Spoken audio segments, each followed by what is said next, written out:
We've been talking about internationalization in our panel.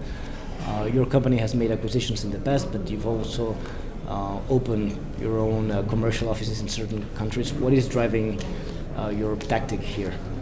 Yes, we prefer, as an entry strategy into a country, we prefer to open greenfield operations wherever we can, considering the fact that our internationalization basically goes right now from Europe, where we already have a strong presence, into the emerging markets. We prefer to open greenfield. However, when we find a market that has already got a certain level of development, and where some of the players have already reached certain market positions, and they have already established strong distribution networks and strong brands, we combine that greenfield with some acquisitions. This, for example, has been the case in our entry in the UK or in Australia or in Austria, where we acquired. Usually we look for players number 5, number 6, number 4 in the market, and we reach an agreement with them. We increase their product portfolio, we provide them technology, we provide them know-how so that they can enlarge the brands and the products that they have in that market. And with that knowledge and with our help, we are always shooting to become market leaders in those markets where we operate. But again, our starting strategy, if we can, if we like to be the first getting into a market, and the first international brand getting into a market, that would be to go greenfield. You're in countries that are very different, like China, Brazil, Israel.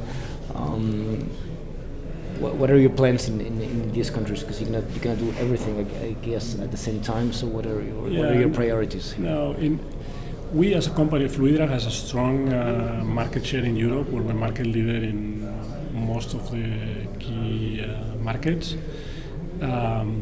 Our internationalization strategy looked at where to expand from the European base 5 years ago or 6 years ago, and we decided to go to Asia. Asia today, Asia and Australia represent 20% of our sales number, and we're growing at double digits for quite some time. We will continue to do so, but we are trying to create another engine of growth like this that we have in Asia, in Latin America, where we have very limited market share today. And we're trying to replicate something similar with a manufacturing base in Brazil that will help us deliver products to our subsidiaries in Chile, in Colombia, and obviously the important Brazilian markets. Just trying to create those two engines of growth. We've heard Miguel Tamborri, the Secretary of State, say that the end of the crisis was near. We also heard Stefan Cecil, one of the foreign investors, saying that the brand Spain is no longer taboo for foreigners. What is your feeling about it? Do you think that now you can go abroad and talk about Spain without making people fearful about our country? What is your opinion? I think that clearly the mood has changed since the beginning of this year. The investor base that I met with since the beginning of the year, they're more optimistic about Spain.